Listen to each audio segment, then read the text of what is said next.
This is why you shouldn't trust your gut after a narcissistic relationship. If you're new here, so am I. This is my second video. I'm Laura and I'm a somatic trauma-informed coach, and I specialise in narcissistic abuse because I've also experienced it myself. So I made this video today to explain to you why you can't always take your brain's perception of things as the truth, because how the brain works is it works on predictions. So it's actually just making its best guess. So it's making meaning from your history, and then it makes you feel something based off of that.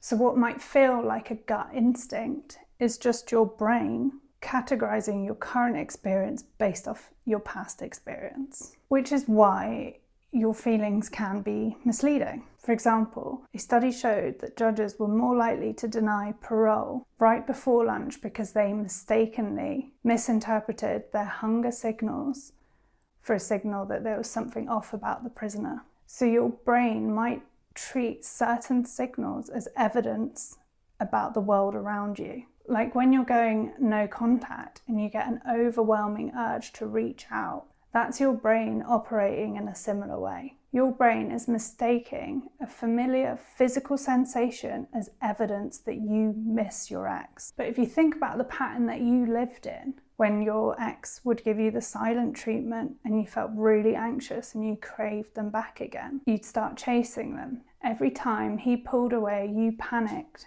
and would reach out. So your brain basically learnt this feeling means I need to go back to him. So now, even though going no contact is the healthy and the right choice for you, that urge that you're experiencing feels very real and very true. You see, after abuse, your brain gets hardwired for danger because you learned that a toxic relationship was normal. If your brain gets enough exposure to the same thing over and over again, it learns that pattern. So if you were with your ex for years, that's enough times to wire your brain for that norm. So even though the relationship was painful and really chaotic, it still became predictable for your brain. And your brain loves predictability. It prefers it to the unknown because it can't plan for the unknown. So when you left, you broke that pattern.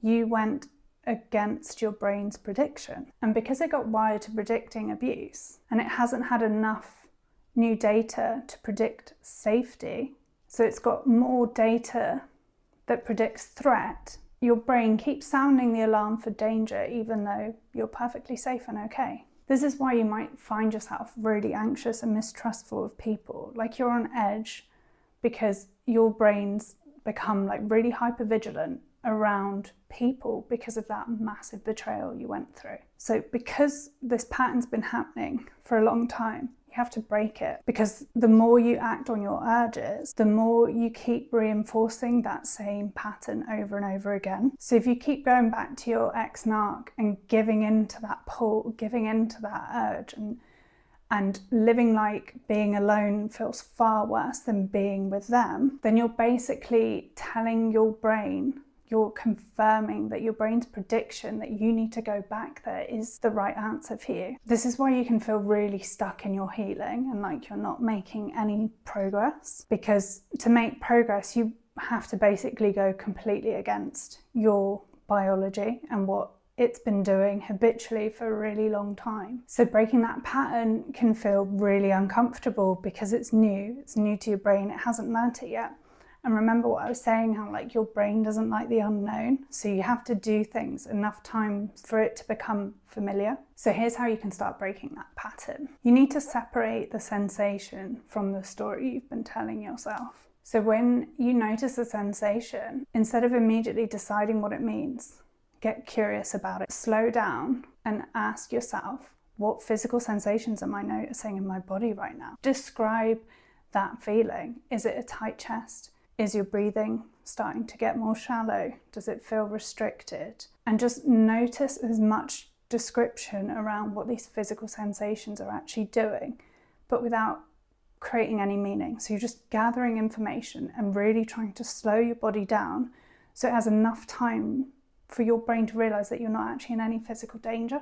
And then the second question you want to ask yourself is, am I in danger right now? Or am I responding to something from the past? So once you've noticed the sensation, Ask yourself if this is a feeling that feels right to the situation right now, or are you reacting to the past? Because obviously when you have a memory, it's a whole visceral experience in your body. You don't just like remember the cheating, you remember how finding out about that shocking moment actually feels in your body. So you're trying to describe what sensations come up around that. Like, is there a pit in your stomach? Does it feel like your chest has got really heavy? Does it feel like you're holding in your breath? You want to try and get as much information as possible around this situation so that you can give yourself time to decipher that this is a reaction to the past rather than the present. Because sometimes, not always, but sometimes your brain is just responding to the past rather than what's happening in the present. Because remember how I was saying that your brain works on prediction, so it's kind of like ahead of the game and planning ahead for what you might feel rather than actually acknowledging what's going on right now. So once you have like awareness around it, when you slow down and you pause, it gives you an element of choice, because then you can choose to not respond immediately. You can slow down and not react and get curious about what's happening instead. Because this is how you begin rewiring your old threat responses to one of feeling safer. So we have to give the brain new data over and over again for it to understand what safety feels like in the body. Because now that you're away from your ex, logically you should be feeling a lot safer. So we have to give your brain enough data that confirms your safety. I just want to caveat by saying this. I'm not telling you to ignore every feeling that you have. That would be fucking mad, because then you'd be ignoring when you have the sensation to go for a wee. I don't want you doing that. All I'm saying is to start being curious about the feelings that are coming up for you before you react to them, so that you have more time to respond with choice rather than just believing the first thought that comes into your head.